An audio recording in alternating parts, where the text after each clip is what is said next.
En esta segunda parte de la audiencia vamos a tratar sobre perspectivas y recomendaciones frente al hecho de la violencia en el mundo de la educación. Para esto le vamos a pedir al señor Liber López Ames, secretario general del SUTEP, y a la profesora Nélida Céspedes, que viene representando a las ONGs que trabajan en el mundo educativo, que tengan la bondad de acercarse. Nos dirigimos a todos ustedes para formular algunas propuestas y alternativas de solución con relación al fenómeno de la violencia y en particular el tema de la crisis de la educación peruana.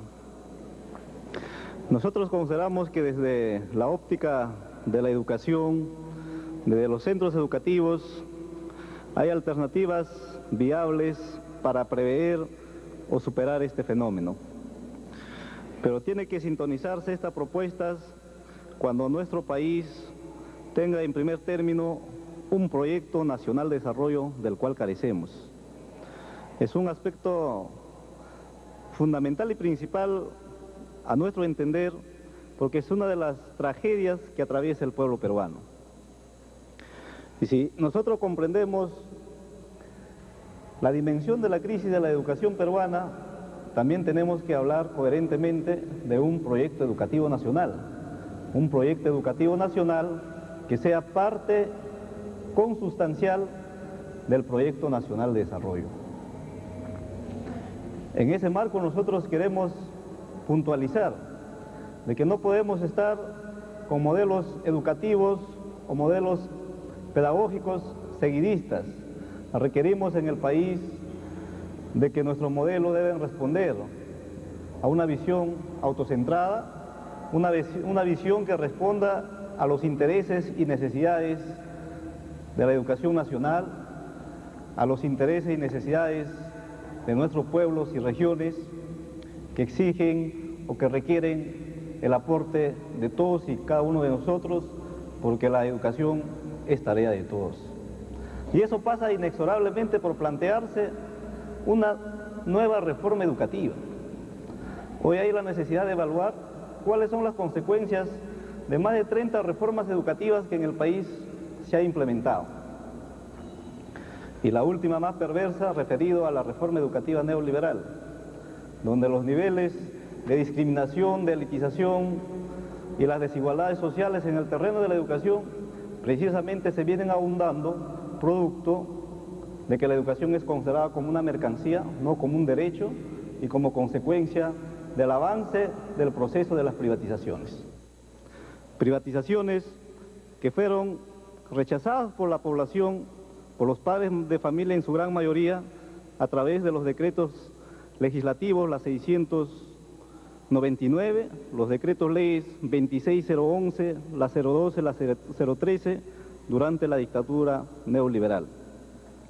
Pero aún está vigente el decreto legislativo 882, referido a la inversión privada, de tal manera que la educación privada hoy no solamente es elitista, sino se ha heterogeneizado, se ha proliferado, hay de toda calidad el sistema de la educación privada en el país. Bueno, es un tema, y nosotros creemos de que esto es sumamente atentatorio a las grandes mayorías nacionales que luchan por niveles de sobrevivencia.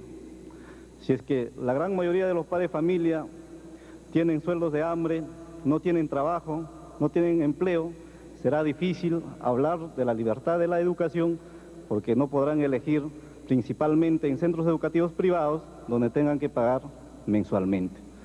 Pues aquellos padres de familia que están en condiciones de hacerlo, lo harán porque la misma Constitución Política del Estado así lo establece. Otro tema que nosotros queremos en este aspecto dar énfasis es la pedagogía peruana, dar énfasis a la pedagogía peruana. Tenemos pedagogos como el insigne maestro José Antonio Encinas, que ha procesado una concepción pedagógica, una concepción educativa, como parte de la nueva educación incluyendo las metodologías activas, en función a nuestra realidad.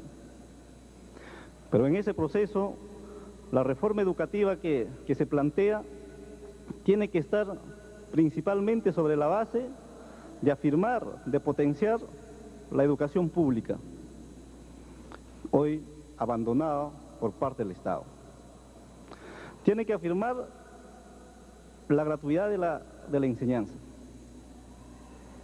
y tiene que hablarse de la universalidad, porque nosotros consideramos injusto de que por motivaciones socioeconómicas de niveles de pobreza, niños, jóvenes y adultos estén lejos de la escuela, estén lejos de los avances de la ciencia y de la tecnología, estén lejos del sistema educativo y del proceso de alfabetización. También nosotros proponemos niveles de coeducación. La coeducación es muy importante en la medida que implica igualdad de oportunidades para niñas y niños, jóvenes de nuestro país, pero por esas influencias medievales en nuestro sistema educativo aún encontramos en las grandes ciudades como Lima y otras ciudades del país, colegios de varones, colegios de mujeres, acentuando la discriminación de género. Y eso creemos que una nueva reforma educativa se debe superar. Por otro lado, planteamos de que la educación debe estar ligado al trabajo, a la producción, la productividad y a la vida. Eso deben ser las fuentes de la inspiración del proceso educativo, porque nuestra educación es eminentemente teórica, no está ligado a las necesidades de nuestras comunidades, a las necesidades de nuestros pueblos, a las necesidades de nuestro país. ¿Y por qué no podemos estar de acuerdo a los avances científico-tecnológicos? Tenemos que incorporar lo más avanzado de la ciencia y la tecnología, porque esto no puede ser patrimonio de los países desarrollados, no puede ser patrimonio de los grupos de poder económico. Los avances de la ciencia y la tecnología tienen que estar al servicio de las grandes mayorías y de nuestros centros educativos. De la misma manera, nosotros planteamos que para superar la crisis de la educación y el fenómeno de la violencia, hay la necesidad de plantearse una formación científica del magisterio. Formación científica que tiene que ir acompañado necesariamente de la carrera pública magisterial. Hay corrientes que plantean la necesidad de liberalizar el magisterio, la profesión del magisterio. Cuando en nuestro país hay más de 110.000 maestros desempleados, actualmente existen 50.000 maestros en condición de contrato y cada año egresan aproximadamente 20.000 maestros y que el mercado laboral apenas cubre de 3 a 5.000 maestros, cifras reconocidas por el mismo Ministerio de Educación. En ese contexto, plantear la liberalización de la profesión del docente sería agravar la situación del magisterio en que se encuentra. Pasa inexorablemente por reivindicar al magisterio. No se puede permitir que un maestro, para cumplir óptimamente sus funciones, tenga que estar percibiendo un promedio de 700 nuevos soles hasta la fecha. Está de por medio la palabra empeñada del presidente de la República de duplicar el sueldo del magisterio. Y esperamos que esto sea así, porque hasta la fecha apenas se nos ha otorgado 50 nuevos soles. Y el magisterio, ¿qué hace en ese proceso? Para niveles de sobrevivencia, tiene que necesariamente trabajar en 2 o 3 actividades económicas. No hay otra alternativa. Y los niveles de investigación, obviamente, los niveles culturales, disminuyen por parte del maestro. Planteamos también una administración democrática de la educación.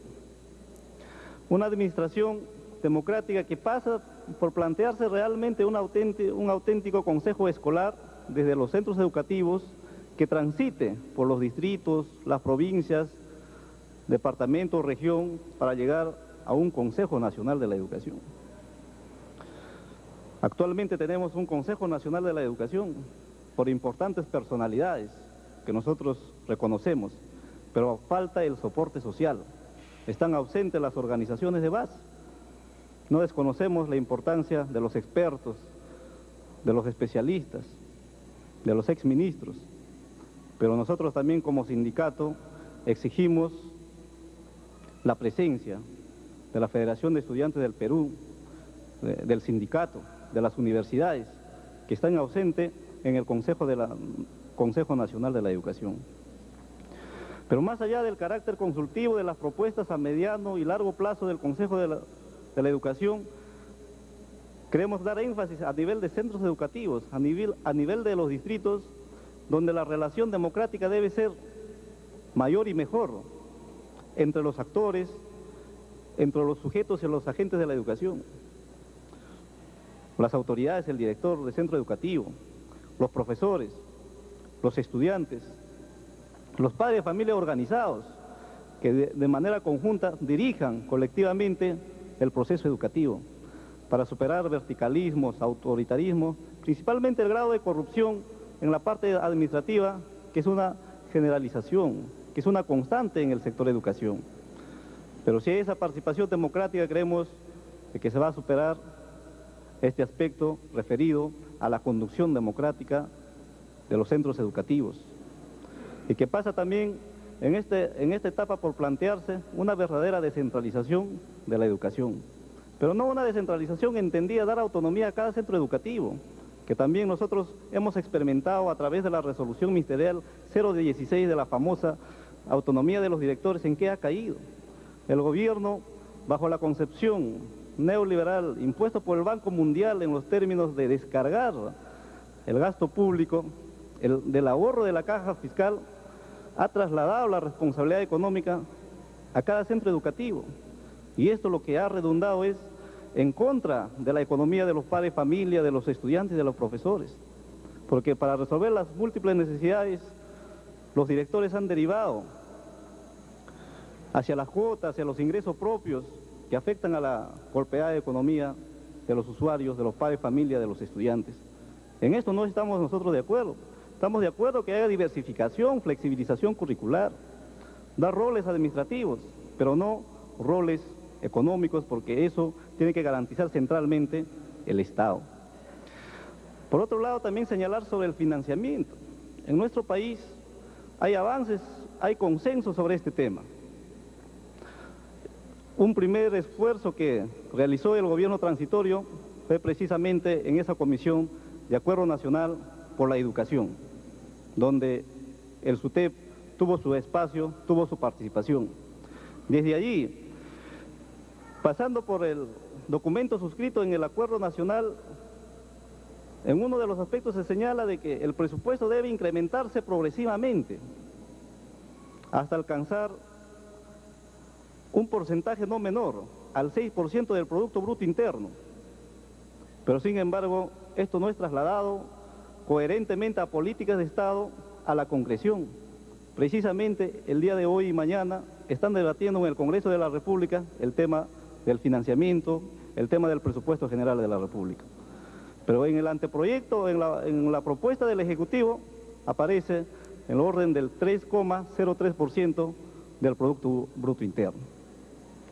Un ligero incremento del 2,9%, porque se ha desactivado la Oficina de Normalización Previsional y esos fondos van a pasar nuevamente al Ministerio de Educación. Entonces nosotros creemos que no hay dinero fresco y el magisterio sabe de que si se aprueba tal como está, no habrá incremento de sueldos y salarios, sueldos y pensiones. Si se aprueba la ley marco será una ley desfinanciada, la descentralización no tendrá un sustento económico. Entonces nosotros vemos de que pese al esfuerzo de que la sociedad reconoce la importancia de la educación y avanzar hacia reales niveles de calidad educativa, porque la calidad educativa no se puede hablar de manera gaseosa, tiene que ver con el financiamiento, tiene que ver con la administración, con todos los elementos. Y nosotros señalamos de que definitivamente si no se incrementa el financiamiento significativamente, si el presupuesto general de la República no es prioritario para la educación, la salud de la niñez, no va a tener perspectiva la educación nacional. Y por otro lado vemos de que en el país los maestros, todos los actores tenemos que procesar una pedagogía en función a nuestros intereses. Tenemos que acabar con la sumisión, con el seguidismo, con copiar paradigmas de otros países que inclusive trasladan después que hayan sido fracasados. Pero esta consulta, este esfuerzo no es corroborado por los diferentes sectores, principalmente por parte del Ministerio de Educación. Yo creo que hoy el Ministerio de Educación tiene que retomar el rol rector en el proceso educativo, porque el Ministerio de Educación durante la dictadura neoliberal se convirtió en una suerte de agencia, que cuando había concurso de maestros, concurso para nombramiento de maestros, directores, ¿qué es lo que hacía? Convocaba a otras instituciones. Y con el respeto que se merecen otras universidades, otras instituciones, fue por ejemplo en una ocasión la UNI, que evaluó a los maestros y a los directores para efectos del nombramiento. Nosotros respetamos a la UNI por su prestigio, pero en su campo, pero no creemos que es lo más idóneo para convocar, para elaborar una evaluación, un concurso para los maestros. En ese sentido también falta recuperar la dignidad del magisterio, recuperar el rol rector del Ministerio de Educación. El Ministerio de Educación carece de teóricos, de pedagogos, y hoy está mayormente compuesto por otras profesiones, que nosotros consideramos que es importante, pero no que haya una hegemonía de la gran mayoría de otros profesionales. Requerimos de pedagogos, de expertos, que de una vez por todas se recupere, por ejemplo, una institución referida a la investigación. El ex-INIDE nosotros queremos que debe restituirse, pero un país que no investiga, que no asigna presupuestos para la tecnología, ¿qué proyección va a tener? ¿Qué perspectiva? Entonces son estos algunos elementos que nosotros queremos hacer llegar como preocupaciones, porque toma parte de una nueva propuesta. Requerimos de que el sistema educativo sea realmente articulado. ¿Por qué ese vacío, por ejemplo, de nivel secundario a nivel universitario? Un padre de familia cuando termina su hijo, obligatoriamente tiene que poner en una academia, en un centro preuniversitario, porque sabe, con solo de formación de educación secundaria no va a ingresar a la universidad, a un tecnológico, a un pedagógico. Eso es porque el sistema educativo no está debidamente articulado y es el gran negocio en ese nivel para las instituciones privadas. Pero eso no puede ocurrir como en otros países se hace. Entonces hay la necesidad de plantearse un nuevo sistema educativo en el país, porque solo en este país se sigue hablando, por ejemplo, de educación primaria. En otros países del mundo ya se habla de la educación básica para todos. Entonces requerimos de plantearnos un nuevo sistema educativo con sus respectivas modalidades, con sus respectivos programas, en consonancia con nuestra realidad y para superar toda la crisis de la educación peruana. Serían estos elementos que nosotros sugerimos, que tiene que ver para mejorar la crisis, para superar la crisis y obviamente para alcanzar otros niveles de acuerdo a los estándares internacionales. Si en otrora el Perú ocupaba en el tema de la educación su liderazgo en América Latina, hoy esto ha disminuido ostensiblemente. Y nosotros lo asumimos autocríticamente como maestros, pero sí rechazamos que seamos los únicos y los absolutos, porque tiene que verse también con el esfuerzo de los medios de comunicación, de parte del Estado, de las instituciones, de los padres de familia, todos los actores, los sujetos y los agentes que participan en el proceso educativo. Muy agradecido.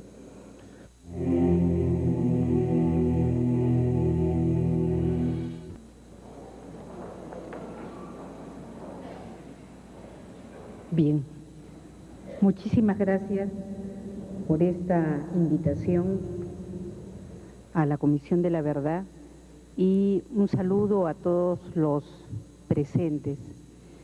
Y me parece muy importante, ¿no?, todo este trabajo que se viene realizando en esta perspectiva, junto con otros que también se están desarrollando en el país, para abrir un curso realmente democrático y de justicia.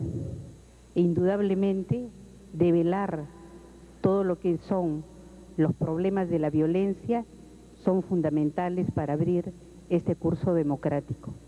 Y aquí también la escuela tiene un rol fundamental que cumplir.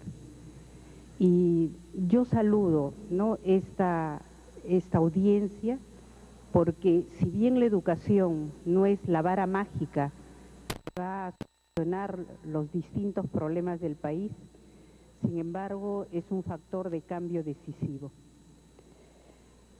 En relación a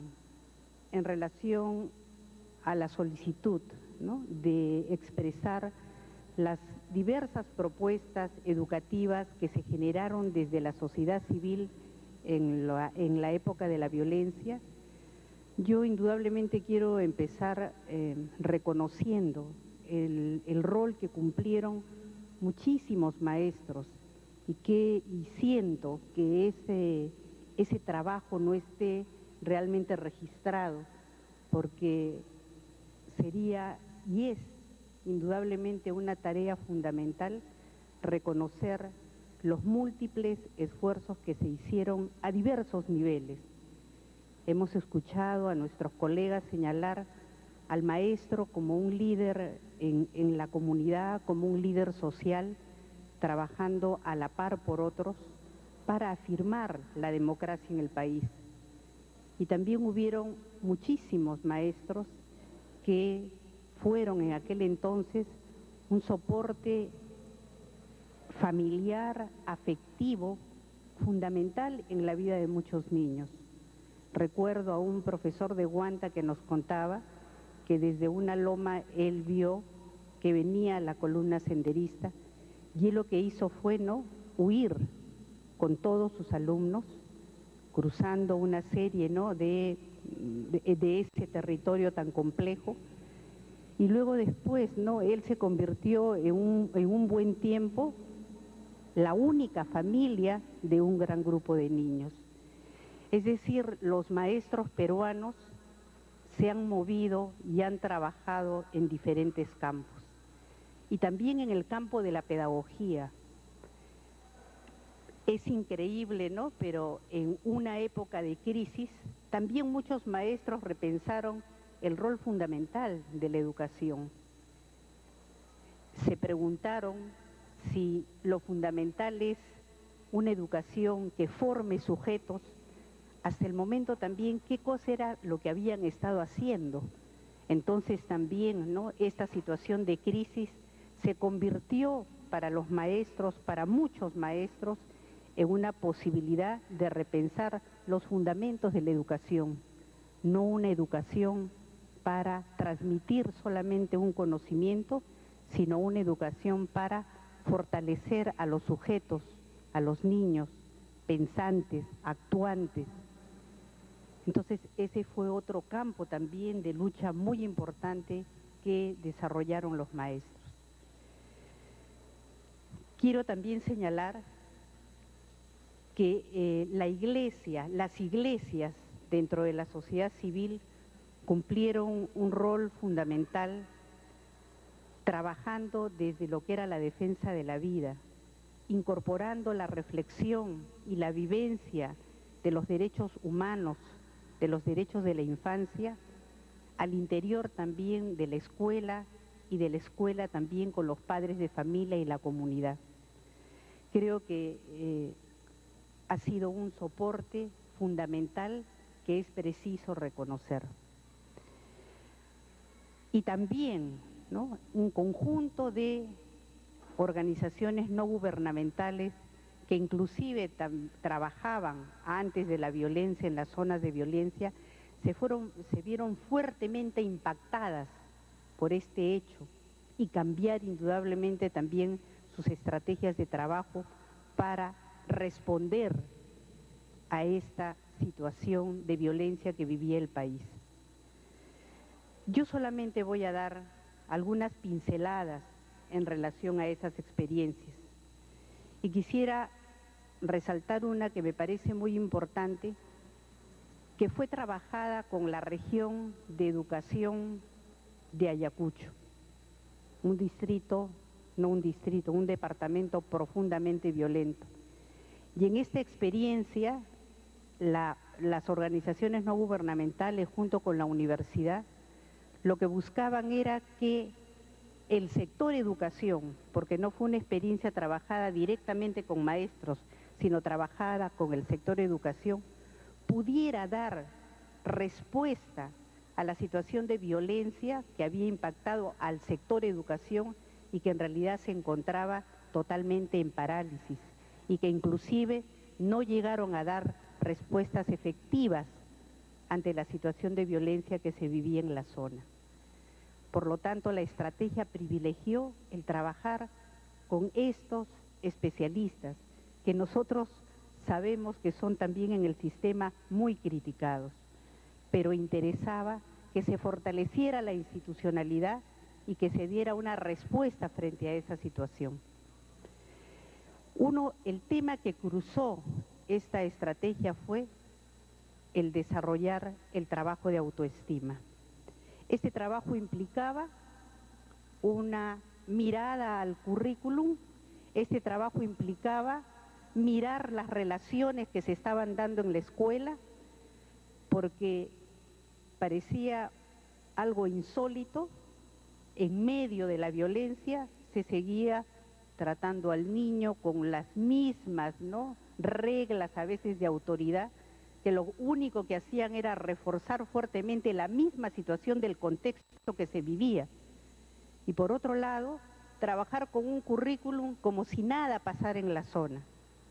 Y unas relaciones al interior de la escuela que en realidad habían sido afectadas, pero que se mantenían, ¿no?, como si nada hubiera pasado. Por lo tanto, este eje de trabajar la autoestima implicaba también, ¿no?, un tipo de enfrentamiento para que los niños recuperaran, ¿no?, o al menos se pudiera desarrollar todo lo que era el componente socioafectivo, que estaba tan fuertemente afectado por la situación de violencia. Otro elemento también, ¿no?, era recuperar la valía personal, el desarrollo de la identidad, porque nosotros sabemos cómo estos contextos de violencia desestructuran el desarrollo de una personalidad. En ese sentido se desarrollaron estas estrategias. El programa fue titulado Educar para la Vida, ¿no? Se trabajó, como ya les he dicho, en todo el departamento de Ayacucho, en coordinación con la región de educación. E implicó además procesos de reflexión con los maestros, el significado de la violencia, el significado de cómo había afectado también la violencia en ellos. Y es importante mencionar que en los primeros años, en el primer año de la intervención, nadie quería hablar absolutamente de lo que vivía. El silencio, la desconfianza, era la característica fundamental que se vivía al interior de las escuelas y por lo tanto, ¿no?, fue difícil, ¿no?, iniciar este tipo de trabajo. Ligado al desarrollo de la autoestima, hubieron otros componentes fundamentales que se desarrollaron en este trabajo y se incorporó al interior de las escuelas y reflexionado con los maestros lo que era el componente lúdico. Al verse la escuela hackeada por esta situación de violencia, los profesores empezaron a identificar una serie de estrategias como contar cuentos, profundizar el juego, trabajar colectivamente con los chicos lo que era la participación. Aspectos que son fundamentales en el desarrollo de la educación. Sin embargo, esa situación de violencia lo que hizo fue colocar allí en el centro de la escuela este tipo de estrategias para trabajar con los niños, reconociéndose además al juego un componente no solamente terapéutico, ¿no?, sino un componente de derecho también fundamental. Y otro aspecto, la participación infantil como la posibilidad de contribuir a que los estudiantes y también los profesores empiecen a tener esos lazos de confianza tan fuertemente golpeados por el fenómeno de la violencia y además a contribuir, ¿no?, al desarrollo de la democracia en pequeño en las escuelas del departamento de Ayacucho. El estímulo, el afecto, como formas de relación, también fueron fundamentales en estas experiencias, como formas para favorecer el crecimiento personal, ¿no?, en la medida que sabíamos que estas secuelas de la violencia pueden en realidad en muchos casos, no en otros, porque hay un fenómeno de resiliencia, impactar fuertemente en lo que son las actitudes de los jóvenes más adelante. Cabe destacar que en los años 90, además, se iniciaba en el Perú, se inició en aquella época, una pequeña apertura, ¿no?, para poder iniciar las ciertas innovaciones educativas que se dieron en aquella época. Y el programa de autoestima trabajado en la región de Ayacucho, que fundamentalmente desarrollaba el componente personal social, es decir, la identidad, la solidaridad, ¿no?, la historia personal y la historia colectiva, el conocimiento de los otros y el respeto a los otros, la solidaridad, fueron también un componente de las propuestas educativas que se iniciaron en aquel momento. Entonces, cuando uno conversa con los especialistas de educación de aquella época, ellos dicen, eso lo hicimos nosotros.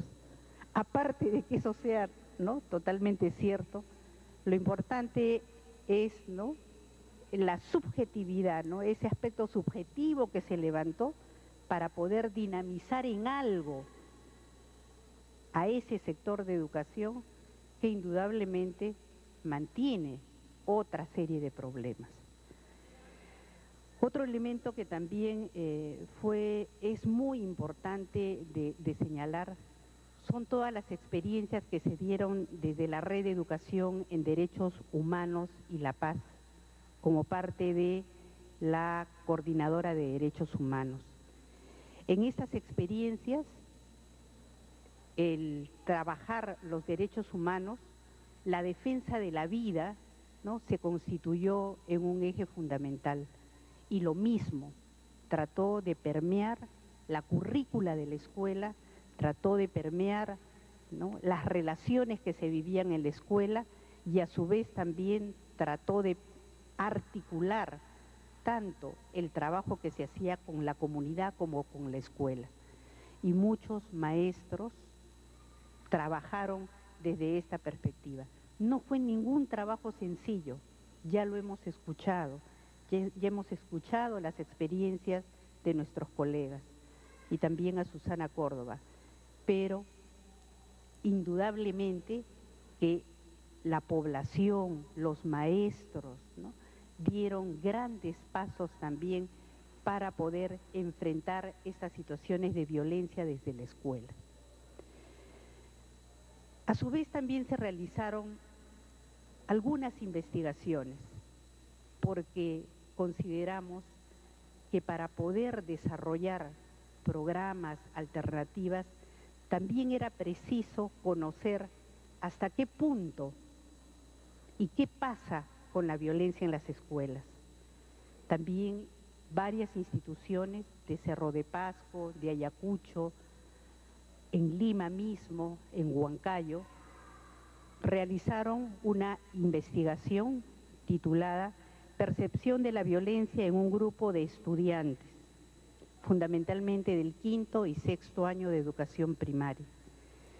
El estudio arrojó que en la escuela niños y niñas son fuertemente castigados por los profesores, encubiertas por formas disciplinarias, y se identificó en los niños la transformación de ese impacto negativo en una valoración positiva por parte de los estudiantes que señalaban, lo hacen por mi bien. Ese hecho es altamente peligroso, porque en la escuela, viviendo también en una situación de violencia, si se mantienen esas formas de relación, que por supuesto no las practican todos los maestros, pero sí se da, son también caldo de cultivo para que las personas en su relación cotidiana sientan que esa es la forma de construir la sociedad, esa es la forma de construir la vida, a través de la violencia. Por eso a mí me parece muy importante, ¿no? Nosotros podemos movernos en marcos amplios, macros, de enfoques, pero eso se tiene que visualizar en el aula, en la escuela, en las relaciones, en el currículum, en la gestión escolar. E indudablemente esos son aspectos también de política. No tiene que haber un desfase entre un componente y otro. Tan bueno hay que ser en la calle como tan bueno hay que ser en el aula. Tan bueno es pedir determinado tipo de reivindicaciones totalmente justas, como contribuir a que en nuestras escuelas la manera como nosotros enseñamos sea una manera que contribuya a generar democracia, mente amplia, pensamiento crítico. Eso también es fundamental.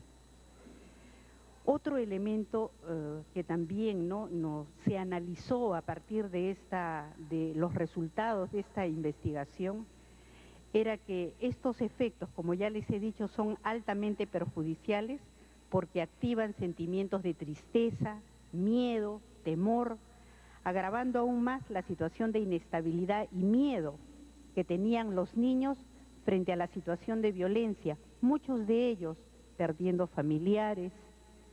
Por lo tanto, también esta investigación contribuyó a dos cosas: a reforzar lo que era esta propuesta de autoestima y por otro lado también a trabajar más estrechamente con núcleos de maestros. Otro elemento que también nos parece que fue muy interesante fue todo el trabajo de estrategias en red. Ya sabemos, como lo hemos constatado, que la escuela no es una institución separada del contexto local y los profesores, especialmente en las zonas rurales, son parte de la comunidad y en muchos casos son excelentes líderes, Entonces, basándonos en este enfoque, diversas organizaciones de la sociedad civil convocaban a instituciones, organizaciones de base, maestros, desarrollando programas educativos para trabajar también la violencia desde el enfoque de salud mental.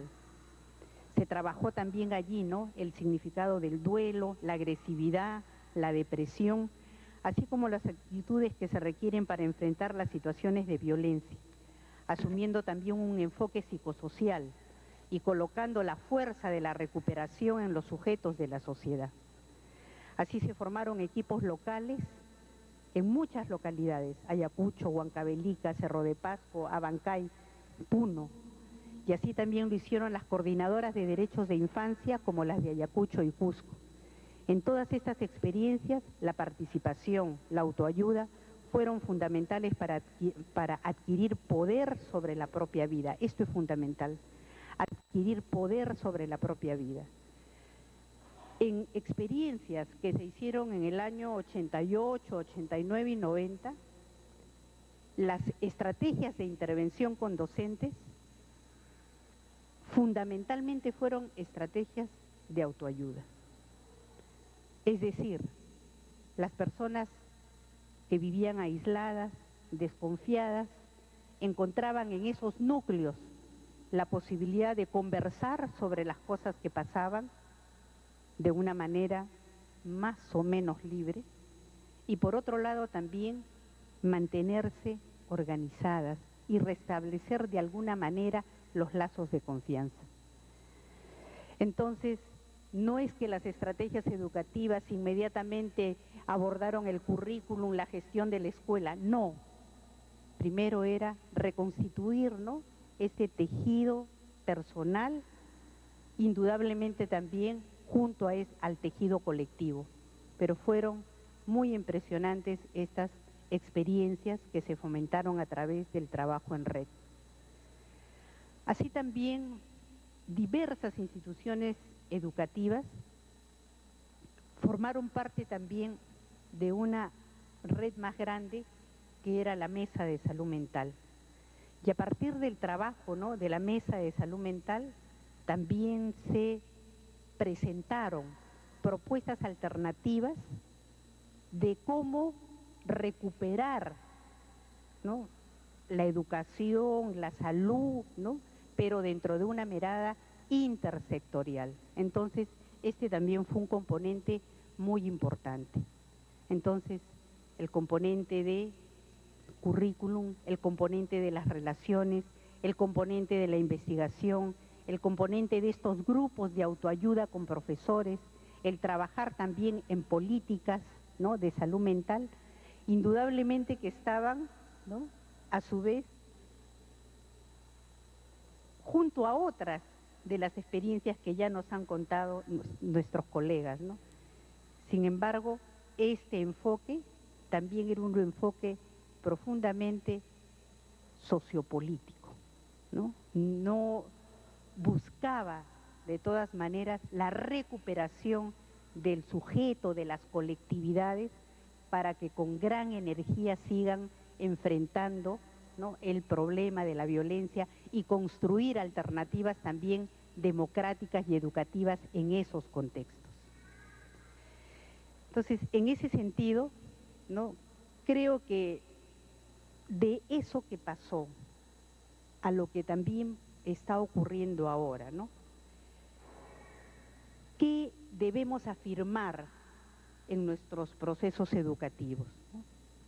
Y yo quiero tomar algunos planteamientos del Acuerdo Nacional por la Educación, que también significa, ¿no?, haber colocado a la educación como uno de los componentes de gran movilización social y de interés por todos los sectores de la política, ¿no? Lo primero es una educación que prepare para ser ciudadanos, incorporados plenamente a la sociedad, tolerantes y superando todo tipo de discriminación, porque ya sabemos, ¿no?, que en un país como el nuestro, multicultural, uno de los problemas serios indudablemente también será trabajar desde una perspectiva intercultural. Otro elemento fundamental que ya hemos tocado aquí en estas reflexiones es dar a la profesión docente su justo valor. Eso es algo fundamental. Y los docentes asumir un rol ético y promotor de la vida y de los derechos humanos. Y así como somos buenos en las perspectivas, ¿no?, reivindicativas, ser muy buenos y de gran calidad en el terreno también profesional. Y muy buenos como líderes sociales articulados a otros movimientos porque la educación sea tarea de todos. Otro elemento fundamental es lo que estamos viviendo ahora, la importancia de descentralizar y democratizar la educación. Ese es algo fundamental. Luego, brindar a todos el acceso a una educación de calidad, especialmente a las poblaciones pobres, a los niños y niñas y adolescentes de las zonas rurales, para poder tener cada vez más, ¿no?, una población ciudadana, activa. Otro elemento indudablemente será invertir más en educación, pero también invertir mejor en educación.